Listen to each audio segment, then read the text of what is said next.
with your kids. Hola, ni hao, konnichiwa, assalamu alaikum, shalom, mahaba, moni muli wanji, namaste, jumbo, bienvenidos. Hi, my name is Jedley, and this is the Reading with Your Kids podcast. We are coming to you from the beautiful neighborhood of Reedville in the southwest corner of Boston, Massachusetts. We are so delighted and so very honored that you join us in our mission to help all families grow closer through reading. Please be sure to tell all of your family and friends about the show, and please be sure to subscribe to the show on the iHeartRadio app, on Spotify, Apple Podcasts, Amazon Music, Good Pods, wherever you find your podcast. Our guest today is Dr. Laurie Haas. He's an amazing magician and performer, and he is here to talk about another amazing magician and performer, Eugene Burger. This episode of the Reading with Your Kids podcast is brought to you by At Nighttime, We're All the Same Size, written by Murray Sawchuck. Some of you might recognize the name Murray Sawchuck. He's also known as Murray the Magician. He has been a Las Vegas headlining performer for decades. Phenomenal performer. Murray was on the podcast not too long ago, and he told me that he was inspired to write this book over the pandemic when he noticed that his rescue pup, Bailey, a little chihuahua, was terrified of anybody that was standing over him. But when the person would lie down, and when Bailey could be eye to eye with that person, well, then Bailey was really quick to cuddle up and get close to that person.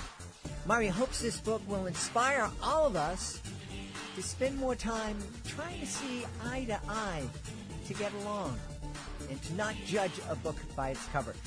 You're going to love this book. It really is adorable. It's really cute, and you're just going to love it. At Nighttime, We Are All the Same Size, written by Murray Sawchuck.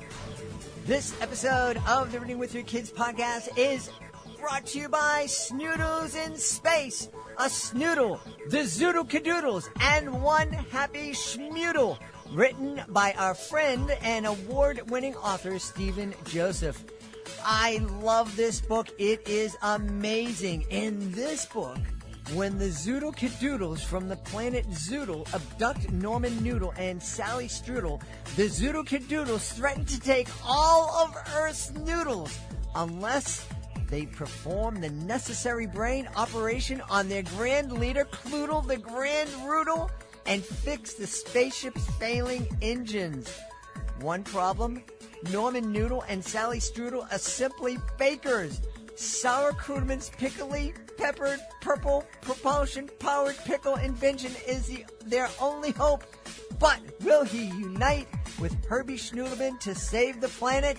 The answer is here in this wackadoodle tale from outer space.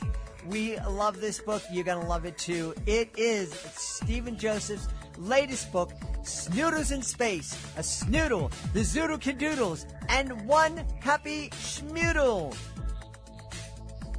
Oh, I have been looking forward to this interview for so long. Join us right now from Washington, D.C., one of my favorite performers and one of my favorite teachers. Please welcome to the show, Dr. Laurie Haas. Dr. Larry, how are you? I'm doing great, Jed. I'm so happy to be with you all. I am so happy to have you here. Dr. Larry is a world-renowned magician, and in addition to be an educator, and he is just about to release a beautiful book based on the teachings of one of my favorite people in the world, Eugene Burger. Larry, can you tell us a little bit about Eugene and what he meant to the magic community, please?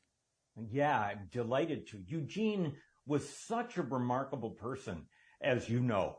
I know you knew him very well. And he was a rare, remarkable person who was really well-grounded as a magician. His deepest value was to make sure that the magic he performed was astonishing and entertaining for his audience. And in addition to being a very powerful performer with a very deep baritone voice, he also was a beautiful writer and creator of magic. And over the course of Eugene's long career, very distinguished, he won many awards. He committed many of his magic creations to print and published them in books so other magicians could learn how to perform really top flight pieces of magic. And so he was also an educator. So Eugene was a former educator at the college level. And then he became a professional magician and a professional writer. And to pull this together, he was really one of the great intellects and inspiring teachers in the art of magic. Yeah. One of the reasons I wanted you to come on the podcast, because there are a lot of parents who listen to this program whose kids are interested in magic. And Eugene is a wonderful person to learn from. But Eugene was also an incredible storyteller. And we have lots of authors and aspiring authors who listen to the podcast. And one of the things that I loved about Eugene is he was a master in terms of magical technique, but the stories that he created, it was almost, I'm not going to say that the technique became secondary, but is part of the whole experience. It wasn't all about, wow, look at me, I'm so cool, I can do this thing. It's like, hey, I'm going to take you on a journey, and you're going to love coming with me. Yes, agreed, 100%. One of Eugene's great inspirational qualities was to remind us all as magicians that magic is about life. Tricks are about the props. And I'm quoting Eugene. That was one of his famous quotes. Tricks are about the props. Magic is about life. It's about things that happen to human beings in the course of everyday life. They can be funny things. They can be strange things. They can be mysterious things. But an experience of magic is something that's not just look at the props that I have and what cool secrets I have. One of Eugene's most inspiring insights is that magicians need to raise the level of what they talk about when they perform. And one of Eugene's great skills was as a storyteller. So frequently he would perform wonderful, beautiful pieces, very astonishing pieces of magic as he would tell a story and bring us into his enchanted world. Eugene was not the first magician to do that, but he certainly is one of the greatest ever to combine storytelling and astonishing magic. I agree. And you mentioned his voice. His voice was hypnotizing. Yes. Just as soon as he started speaking, and it wasn't the kind of voice that was like, listen to this. There was a quiet intensity to it, I think. Yes, there was. Let me give you one of his opening lines, using Eugene's voice to the best of my ability. His voice was deeper than mine. Sometimes magic reminds us about things that really matter. And just with a sentence like that, he's taken us out of the mundane world of trickery into the world of a story. Mm-hmm. Sometimes magic reminds us about things that really matter. And you've just been folded into this space where he can create this experience. Eugene was one of the most charismatic magicians I've ever known. I've known a lot of magicians.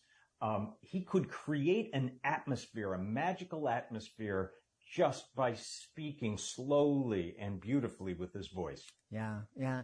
And the other thing that touched me, not only about Eugene's performance, but also about his being, is that I know for me, as somebody who does magic and does not have a huge amount of confidence in my magic ability, I know 9-year-olds who've forgotten more magic than I'll ever know in my life.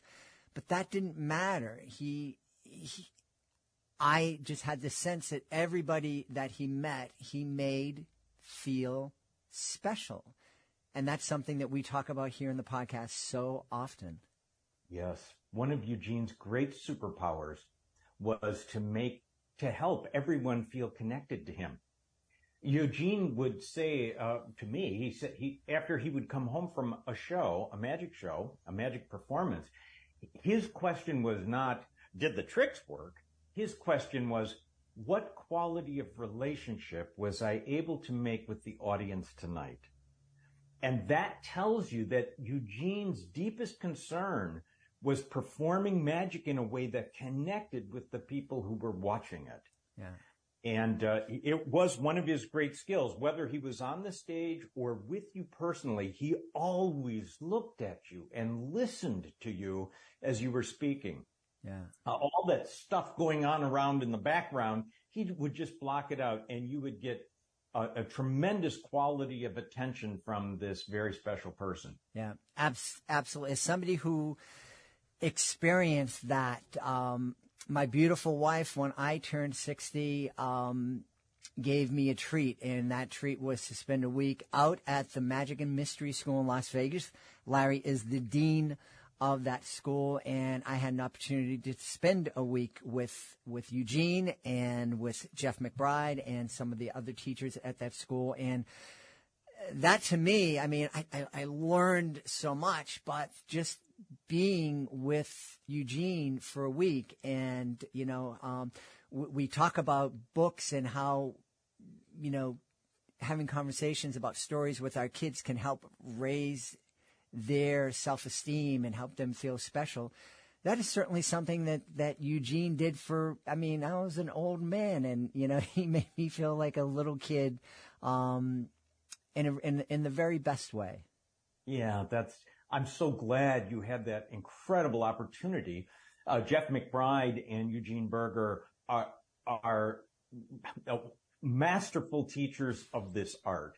And they start, again, from the inside, that magic is not about, look at me, look what I can do, but look at us. Look what can happen when we work and play together. Magical things can unfold between us. And that was absolutely Eugene's spirit. I was very, very lucky to see Eugene I met him in 1994 when he was performing at a very high-end restaurant in Chicago called Big's Restaurant. And Eugene, first of all, the maitre d' introduced him to us, and then he swept into our table. I was there with my family. There were like 7 of us. And Eugene sat down and did a 20-minute magic show. And my father-in-law had a very low opinion of magic coming into that. And afterwards he said, Larry, he played with us. He played with us. Magical play. Yeah. How, again, going back to the fact that we have these authors of kids' books and aspiring authors of kids' books, how do you think they might take that attitude and incorporate it into their books, where they're not preaching to kids, but they're playing with kids and the families that are reading the pages together? I really like this topic so much, Jed, because it's very near to my heart as a magic teacher. Before I answer, I want to go back a little bit. Mm-hmm. Because one of the things we often find with magic books, not all magic books that are aiming for a children's mm-hmm. audiences or even young adult audience, but one thing that we very commonly see is tricks. So it's like chapter 1, trick 1, trick 2, trick 3, trick 4, trick 5. And the whole kind of literature of magic is kind of based on the notion that what children or young adults or even adults want are tricks, techniques. And the big insight is that, you know, if I show someone my techniques, let's say I'm a musician and my techniques are playing scales, and I sit down and I play an instrument just to play some scales for people, they lose interest very quickly. They don't want to see me playing scales. And the analogy is true with magic. If I bring out some toys and technical secrets and I throw them at people, that's not a relationship. It's an anti-relationship. And so what we teach at the Magic and Mystery School, and as Eugene always taught, what we want to do is have a powerful presentation. One of the things I say in my first book is, Tricks become magic through powerful presentation. And what is a powerful presentation? Well, it's words that are well crafted, just like a writer would craft a book. And it's talking about something that's not just, oh, look at the cool toys I have. So this notion of presentation is one of the most important things missing from many books that are targeting young people and even adults in magic. And so the message I would like to bring to your listeners is there's a higher level, and that is to craft good words that you can say while you perform your magic.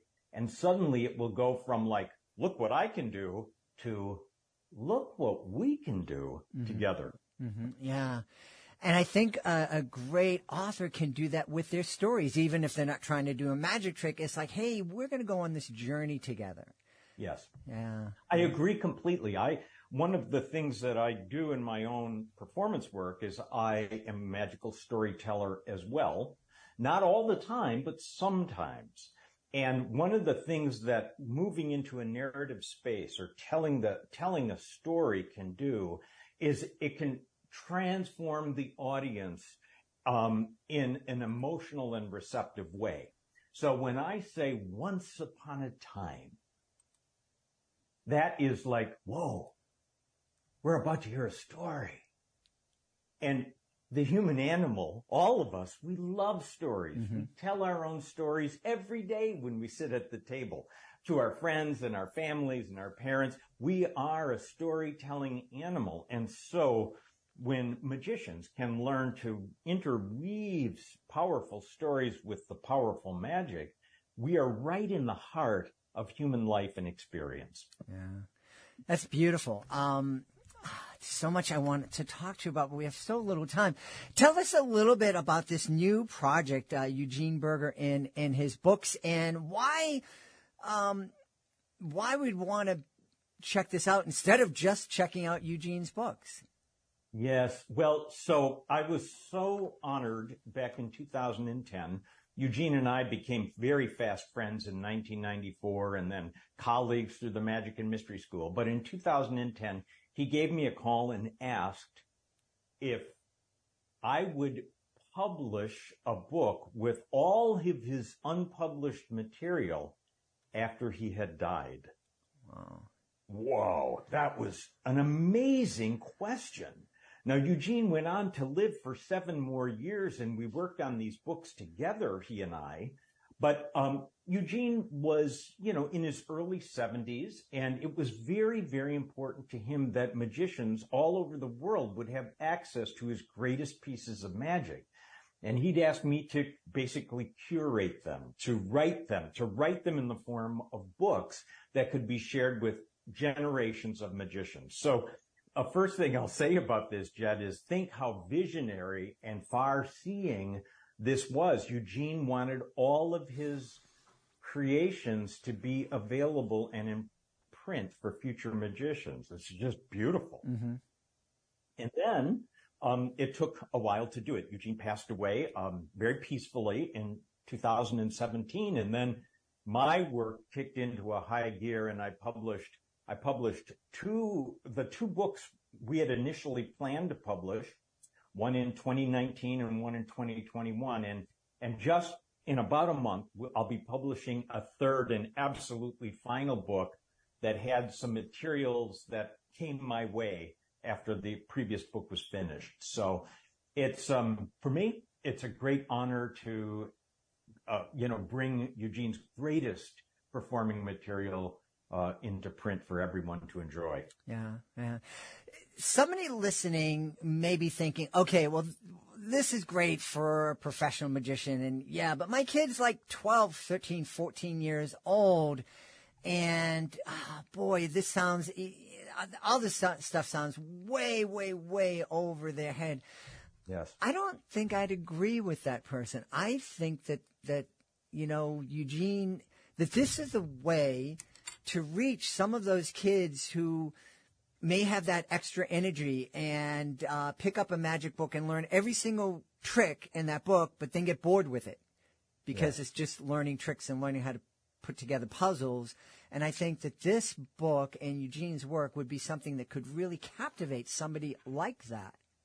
I do think so. I think the book I would recommend to really get a sense of Eugene's special qualities as a performer is the first of the two books I published, Eugene Burger From Beyond.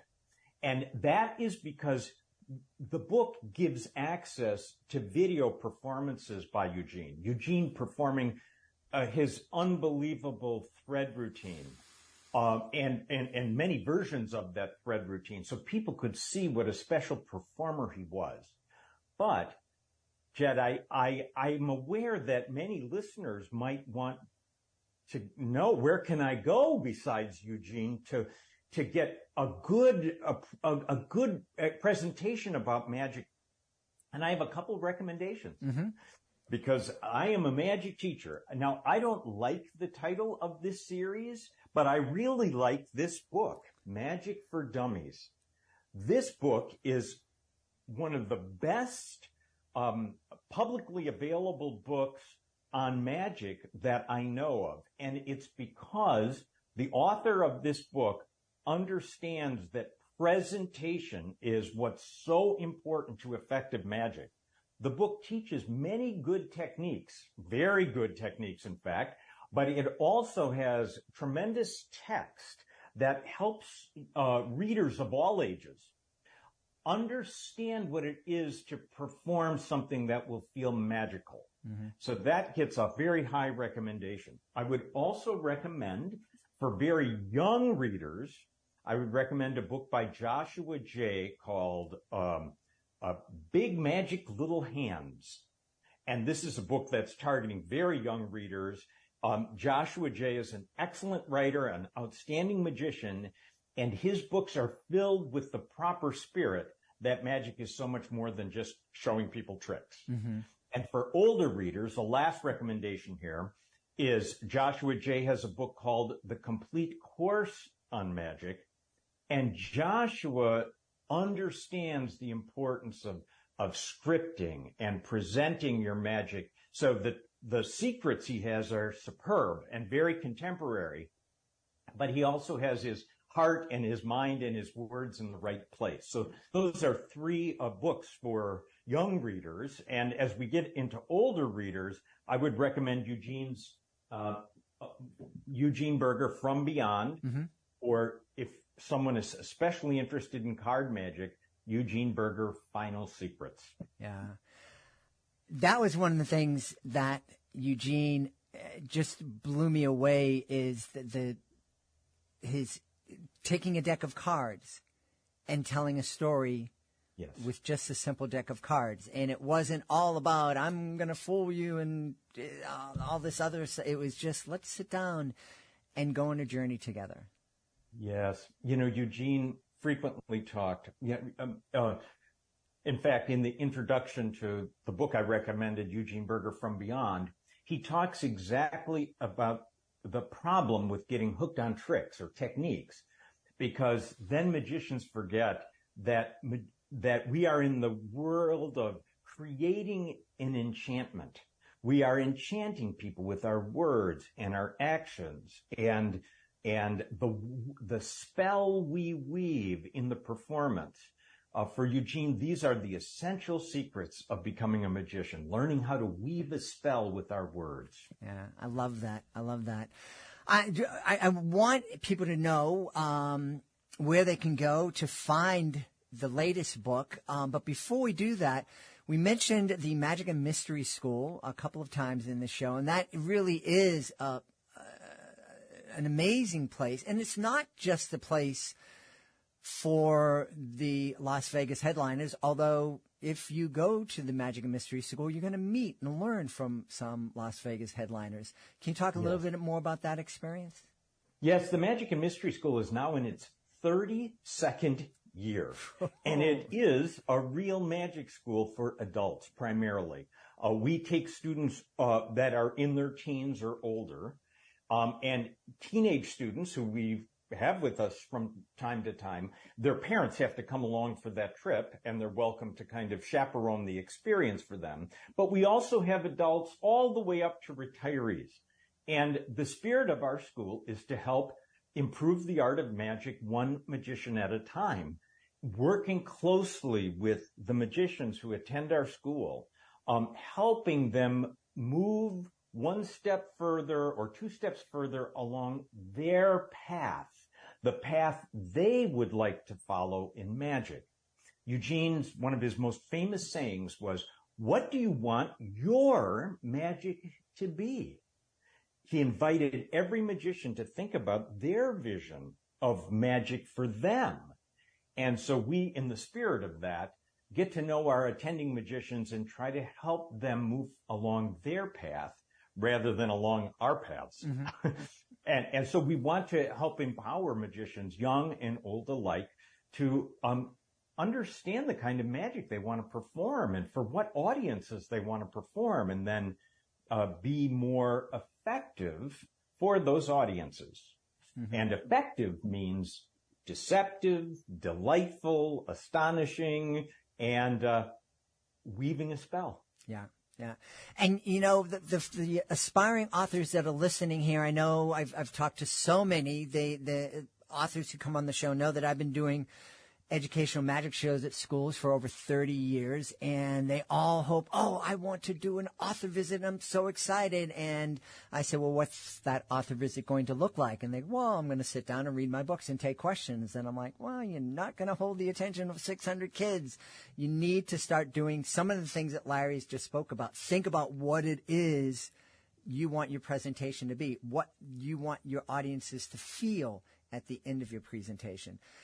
Do you think that somebody listening to this who's writing a kid's book could learn something by maybe attending the Magic and Mystery School, maybe attending some of the online workshops that are offered? I definitely do think so, because one of the very most important things we teach about is how you make a show that people are going to want to watch. As we all know, Jed, as you know, everyone's got the world in their iPhone.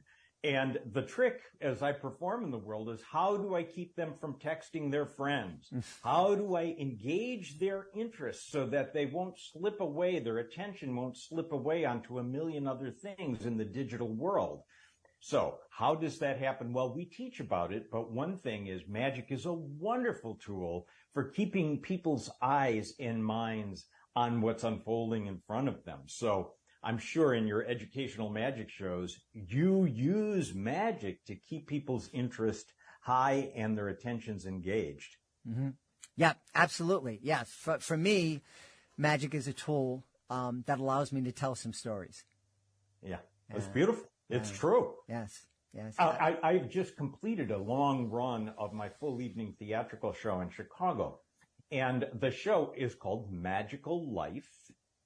And it's a show that's about my story, my personal story of how I discovered magic as an adult and retired early as a college professor so I could become a professional magician. And I tell my story by telling other stories along the way. So my show is my magical story in terms of other magical stories. And the whole goal is for the audience to see that there really is magic all around us in this world. Yeah. And what a beautiful way to look at the world. You know, there's so many people are upset at this or that, and I have to fight this political cause and that act. I have to be an activist. And we need people out there creating change, but I think a lot of that change can happen if we also understand that there already exists some really beautiful magic out there between us. Jed, I really believe that art especially, and magic uniquely, has an important role to play in this somewhat chaotic world. Because art in general, and magic specifically, gives people an intense experience of delight and wonder and wow.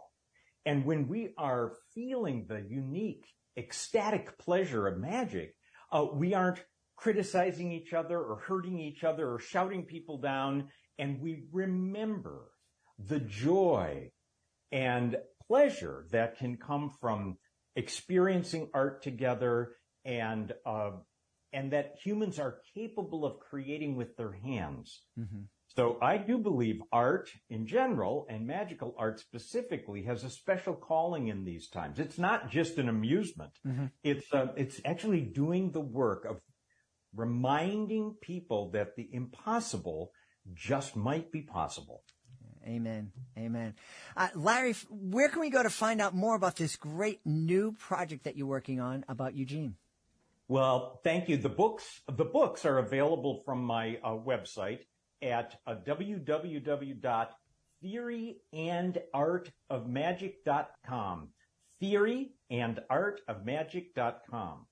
But I'd also like to refer your readers to a TEDx talk that I gave in 2014, because I think they will enjoy seeing some of my magic and then also learning how I think about it.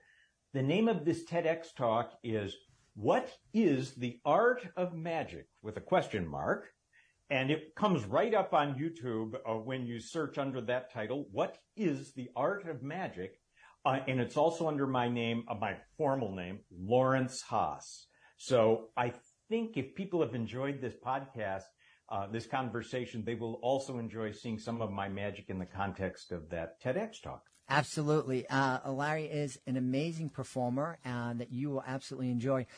And Larry, if folks are interested in learning more about the Magic and Mystery School, where should they go? Magicalwisdom.com. That's all one word, magicalwisdom.com.